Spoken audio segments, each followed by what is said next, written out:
Boa noite, eu sou a Cine, e este vídeo tem por objetivo trabalhar um livro. Este livro é titulado Multipolarismo, Diferenças Culturais e Práticas Pedagógicas. É um livro que foi lançado no ano de 2008 pela editora Vozes. São dois autores, dois colaboradores responsáveis por esse livro. Ele é o Antônio Flávio Moreira e a Vera Maria Candal. Este livro contém 8 capítulos. O foco deste vídeo será trabalhar somente o capítulo 7. Aliás, ele tem por título Identidades Culturais Juvenis e Escolas, Arenas de Conflitos e Possibilidades. Do lado tem o nome de Paulo Carrano, que acredito seja o colaborador também deste livro. Neste capítulo, o autor em si, ele começa falando que a relação dos alunos, dos jovens, quanto jovens, com a escola, com os professores em si, tem sido sem uma comunicação devida.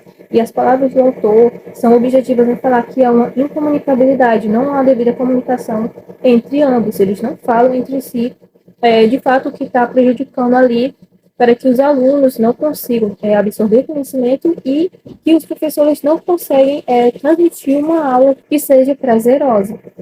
E aí, nesse contexto, entra duas versões. A versão dos professores, que jogam a culpa nos alunos, e a versão dos alunos, que, por sua vez, jogam a culpa nos professores.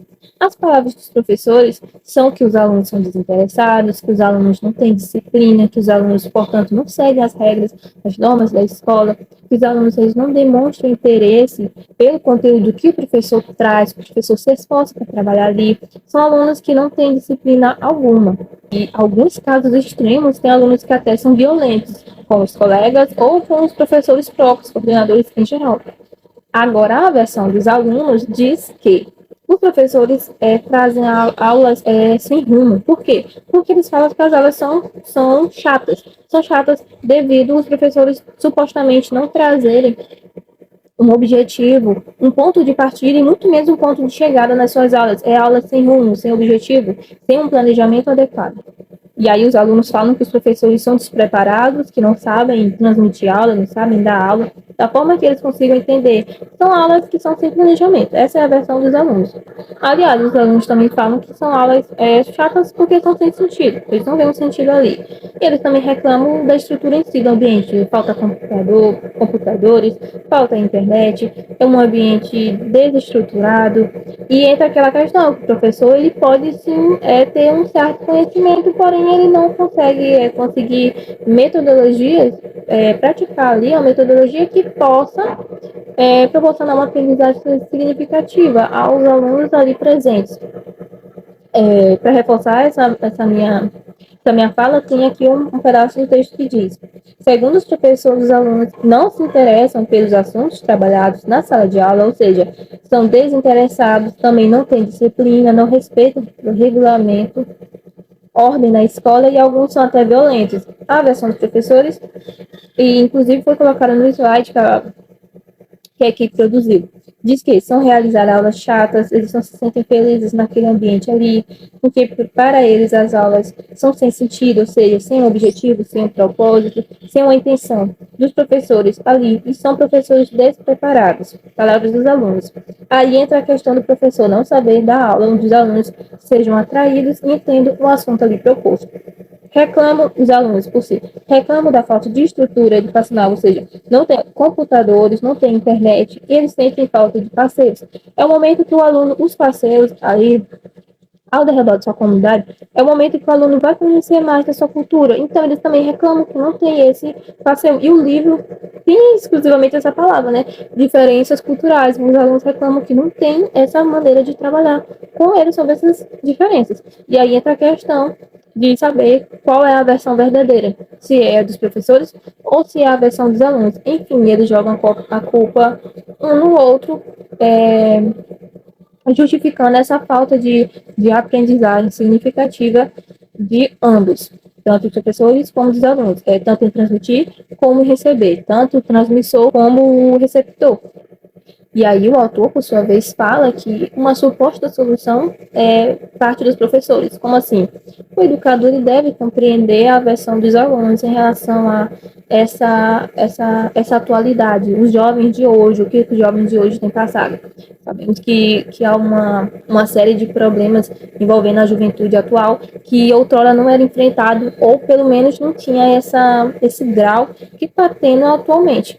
E aí o professor, quanto o profissional da turma ali, da sala de aula, como responsável por ser o transmissor em si, ele tem que entender o que está atrapalhando aquela transmissão. Ele vai questionar a sua metodologia para saber se realmente o problema ali é realmente o aluno que está desinteressado, porque é a turma toda. Então é impossível que a turma toda esteja desinteressada em si, ou se é a metodologia dele que está sendo utilizada e a solução utilizada.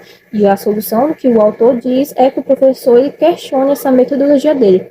E aí entra o segundo slide que foi colocado pela equipe, que diz que o esforço dos educadores em compreender os sentidos de ser jovem no tempo presente pode resultar em práticas e políticas que possibilitem que os jovens encontrem sentido nos tempos e nos espaços escolares, porque o ponto de partida é que os jovens têm visto, esses jovens em si, trabalhando aqui nesse texto, têm visto a sala de aula como um ambiente sem sentido, então não tem propósito nenhum ele estar indo para aquele ambiente, para aquela sala de aula. Então o ponto de partida é entender essa visão dos alunos e a partir disso traçar metas para quebrar essa barreira, essa visão que já foi construída por eles.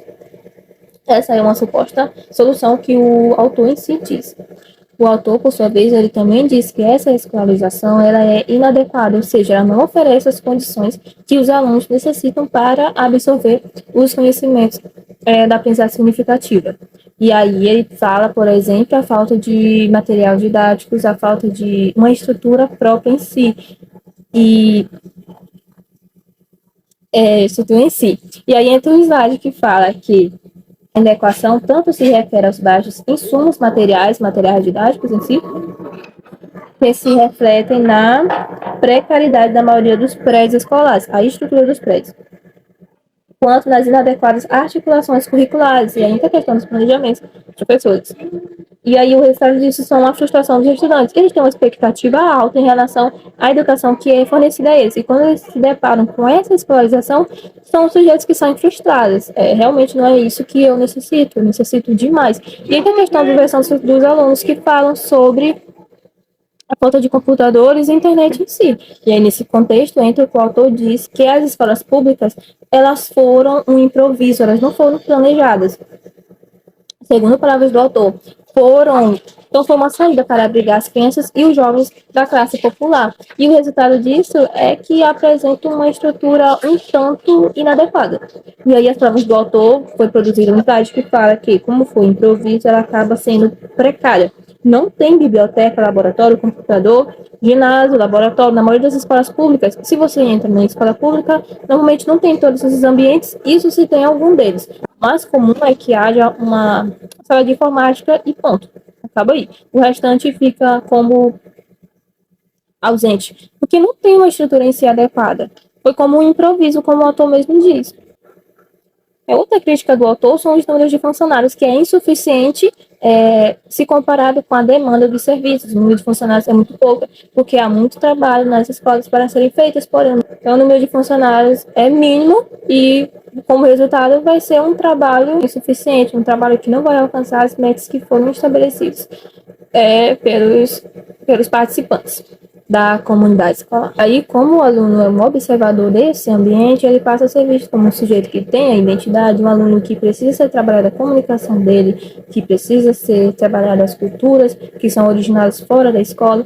E aí, por meio dessas informações, tem um slide que fala que as identidades específicas remetem, o aluno, né, possui identidades específicas que remetem ao sensível, à expressividade cultural, à sociabilidade, originados fora da escola, dentre outros. Então, tendo essa visão, a escola, ela, por sua vez, pode criar espaços que visam a aprendizagem desses sujeitos, importantíssimos para a comunidade escolar. Agora, é importante frisar o que entra no início no início deste vídeo, que fala que os professores devem compreender é a visão dos alunos, ou seja, entender o meio também que este aluno está inserido, as identidades com as quais ele se identifica.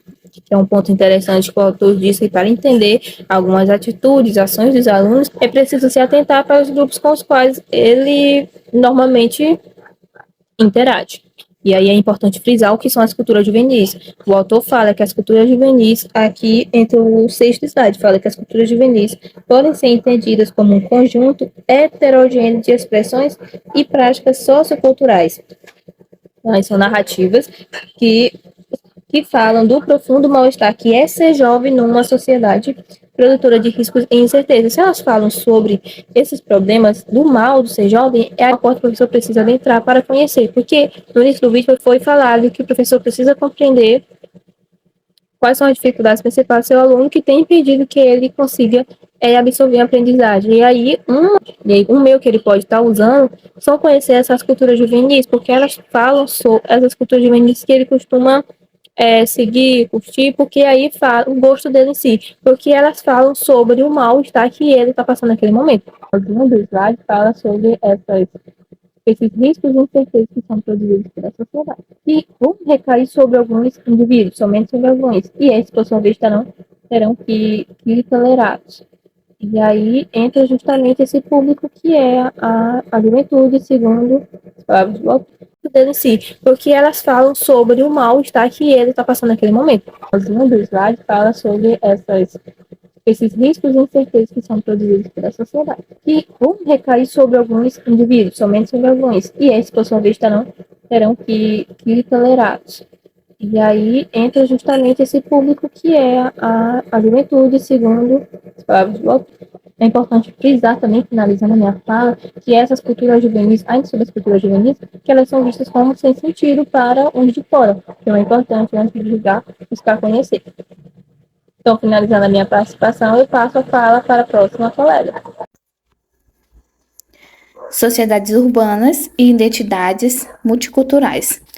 O esforço urbano pode ser considerado como a referência material simbólica de nossas sociedades. As dimensões heterogêneas da urbanidade estende-se até mesmo aos territórios rurais, evidenciando aquilo que é considerado a expressão de civilidade moderna, algo que não se pode deixar mesmo de ser de uma forma etnocentrismo. Já os jovens, entre práticas territoriais e identidades culturais e educação escolar. Os jovens, eles são peças-chave e são simultaneamente objetos e sujeitos de impulso de mercantilização da vida social em individualidade apartadas de formas societárias, mas também são amplas e solidárias. Os jovens, para além da escola, eles são a compreensão do processo de socialização contemporânea dos jovens. Eles contribuem para o diálogo interregional no cotidiano escolar. Boa noite, eu vou dar continuidade aqui. O primeiro tópico é participação juvenil e escolarização. As desigualdades regionais e intrarregionais que se verificam nas estruturas básicas da vida material também se expressam na diferenciação do acesso e permanência nas escolas, especialmente no difícil acesso dos jovens mais empobrecidos a computadores e internet. Então, o que ele fala aqui é a realidade que acontece, é a realidade que permanece. Que, infelizmente, a rede de ensino fundamental e médio das escolas públicas sofre essa falta de estrutura básica. O que é essa estrutura básica que ele diz? Que é a falta de quê? É a falta de um lazer. A escola ela não consegue, na maioria das vezes, dar essa estrutura para o aluno. E tem também a questão do acesso à tecnologia, como computador, internet, né? Há benefícios científicos e tecnológicos que a gente sabe que faz parte, né? Mas infelizmente alunos da rede pública, na maioria das vezes, tem isso negado. E às vezes, quando tem, ainda é aquela questão está quebrado, tem uma turma específica, uma sala específica só de computadores, mas na maioria das vezes são todos quebrados, né? O aluno até tem vontade, sede de conhecer, de aprender, mas devido, né, a esses pequenos problemas que acontecem, isso é negado. Eu vou dar continuidade aqui, né, com o segundo tópico. Além das dificuldades de acesso e permanência na escola, os jovens enfrentam a realidade de instituições públicas que se orientam predominantemente para a oferta de conteúdos curriculares formais e considerados pouco interessantes pelos jovens. Essa é aquela questão, né, que a escola também ela precisa se diferenciar, precisa fazer com que o aluno ele se sinta à vontade em participar, em estar ali, interagir com a sala de aula, né, com a instituição. A escola também não necessariamente precisa criar sempre aquela reguelia, aquela mesmice de todo dia, de todo sempre, né? Ela precisa também de se diferenciar e dar ao aluno o prazer de ingressar nela. Como, por exemplo, aqui no meu município temos uma escola, né, do estado, que é composta pelo ensino médio. Essa escola, hoje ela é de uma forma, mas há 5 anos atrás é muito diferente do que foi nessa época. Mas por quê? Porque a gestora, né, que atuava nela nessa época fazia um trabalho diferente do atual gestor, do atual diretor, né, de hoje em dia. Ela era uma diretora em que ela estava na limpeza, ela estava na cantina, ela estava na secretaria. Quando ela estava na merenda, o aluno sabia já dizer assim, hoje a merenda é diferente porque é fulano de tal que está lá. Então, porque o trabalho que ela fazia era um trabalho que onde ela estava era diferente. Ela organizava uma gincana, todo final de ano, uma gincana, como é que eu posso dizer, beneficente, né? Arrecadava alimentos para ajudar os menos favorecidos, né? E essa gincana, ela fazia de uma forma em que mobilizava toda a população praticamente do município, né?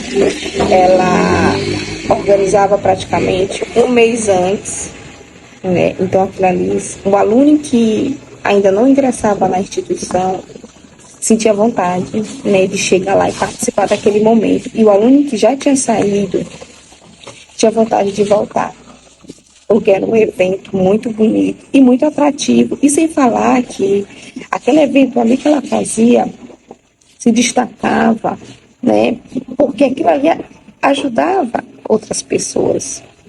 Então, hoje a escola existe, está lá, continua, mudou apenas de local, né, e é outro diretor. Mas não chega nem aos pés da escola em que era quando ela era a diretora da escola.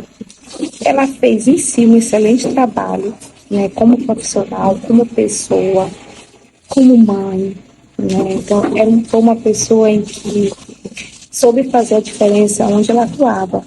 Então, a escola, a direção, os professores, né, precisam sempre estar se renovando, procurando meio de fazer com que o aluno ele se sinta atraído em participar daquela instituição, em participar, em estar naquela sala de aula. É o momento deles, é o nosso momento, entendeu? Então, é um trabalho que a gente tem que fazer sempre com dedicação, força de vontade e saber fazer a diferença. Porque a escola que ela atuava era uma escola que fazia a diferença. Hoje em dia a escola existe, sim, mas não é mais a mesma coisa. E o diretor não faz nem essa metade do que ela fazia. A escola hoje em dia já viu muitas coisas, principalmente questão de violência, né? Porque lidar com o jovem é Acho que é uma das partes mais difíceis que existe para o cidadão, é ele lutar com outra pessoa, né? Tem que saber mesmo fazer a diferença. Bom, dando aqui continuidade, né? Então, o sociólogo e psicólogo italiano Albert Melusi, acho que é isso, 1994, afirmou que os jovens são a ponta do iceberg que, se compreendida, pode explicar as linhas de força que alicerçarão a sociedade do futuro. Isso aqui é aquela questão, o poder que o jovem tem e a valorização que a sociedade deve fazer em cima do jovem, entendeu? Porque eu já ouvi isso várias vezes, e eu acho que todo mundo, né, que já há alguns anos estava em sala de aula no ensino médio, já ouviu falar: vocês são o futuro desse país, hoje eu estou aqui, quem sabe daqui mais 2, 3 anos é vocês que estejam aqui no meu lugar, entendeu? Então, é a valorização que se tem que dar em cima do jovem, né? Fazer ele entender que o país precisa, entendeu, de profissionais que saibam buscar, que saibam lutar, né, por suas melhorias, né, que saibam transformar onde ele está inserido. Então, o jovem, ele tem que entender, ter essa compreensão, né, de que hoje ele está ali, mas amanhã ele está no lugar daquele em que hoje estava, né? Estava fazendo ele entender a importância que é a valorização do jovem, né? A compreensão do poder que o estudo tem, né? Que pode mudar, pode transformar. E quando ele diz assim, que os jovens são a ponta do iceberg, é onde a gente deve valorizar os nossos jovens, né, fazer eles entender que o futuro também depende deles, né? Não será sempre dessa forma. Com o tempo vai passando e as pessoas vão envelhecendo, né, e necessitam de outros para ocupar determinados lugar. E é isso. Boa noite. Prosseguindo com esse tema, um dos desafios a ser enfrentados nesse tempo atual é a construção da unidade social diante essa sociedade marcada por significativas diferenças e desigualdades pessoais e sociais. Nesse contexto, a escola desempenha um papel importante, é mostrar outros caminhos fora esse histórico dessa sociedade, que é a desigualdade. Mostrar outros caminhos, que a diferença é algo importante, algo que tem compartilhamento de experiências, aprendizagens, conhecimentos, se tornando uma escola de exemplo, como ser democrática, influenciando a participação de todos na escola, nas atividades da escola, onde a escola ouve os alunos, que incentiva os alunos a ouvir si mesmos e aos próximos, tendo como o diálogo, a comunicação, uma ferramenta muito importante. E diante sobre os jovens e as crianças, ver que não são apenas alunos, não são apenas objetos de aprendizagem, e sim sujeitos de aprendizagem, sujeitos culturais. Eles já têm muitos conhecimentos, eles vão ganhar mais conhecimentos para formar a sua identidade, porque a identidade é construída por experiências. Ela é formada pela experiência dos jovens e das crianças. Ela é construída, ela é vivenciada. Então a escola pode motivar nessa construção.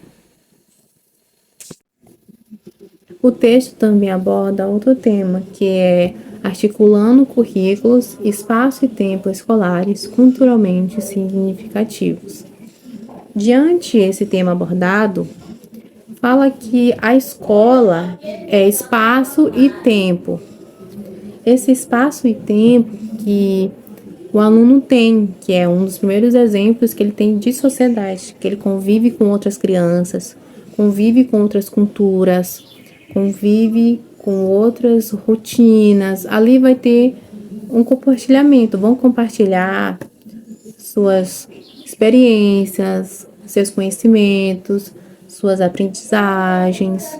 Então, ali a escola tem esse papel desse diálogo, desse compartilhamento, onde envolva várias experiências. Então, nesse contexto, a escola se torna um espaço e tempo, onde garante essa construção de identidade dos jovens e das crianças.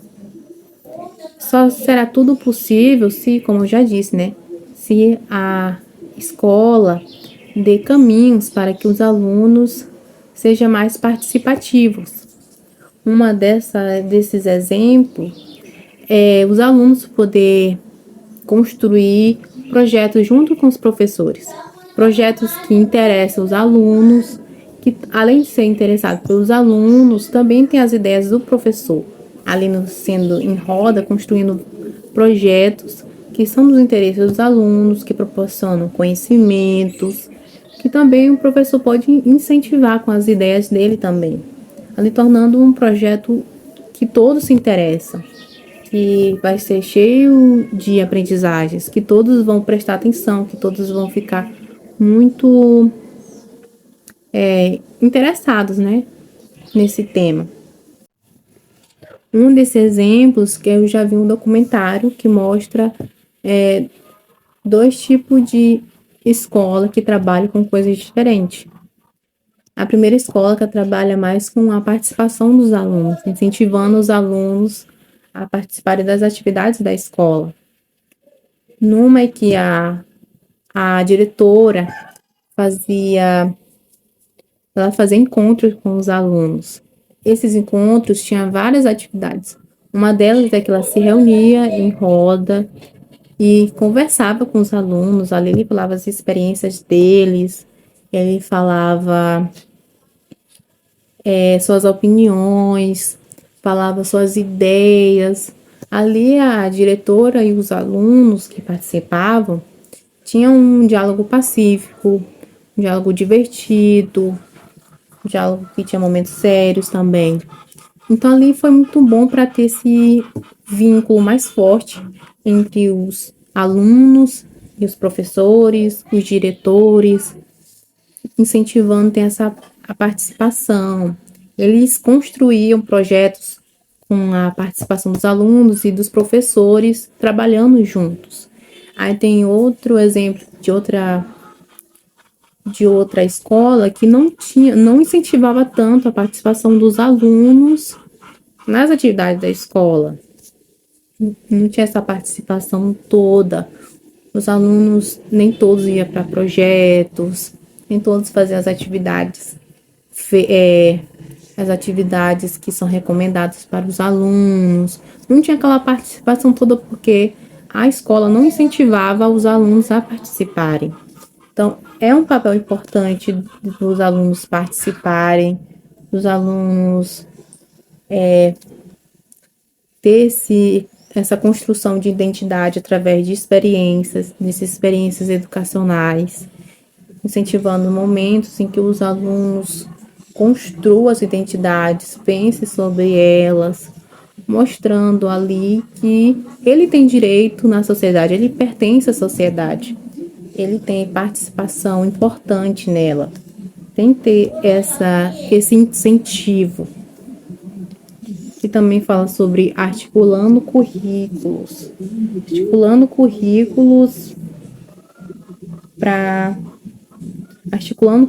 conteúdos curriculares, que também busca no estabelecimento de uma ordem escolar que se faça em relação no diálogo com os grupos juvenis.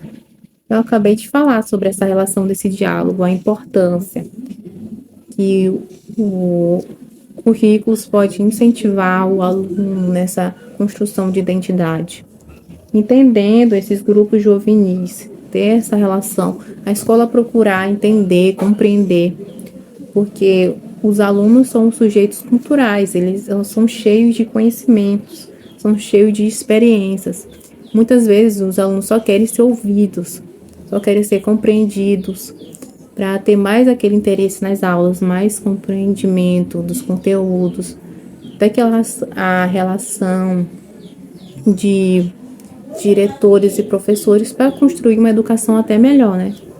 Esse foi o nosso trabalho, eu espero que tenham gostado muito. Muito obrigada.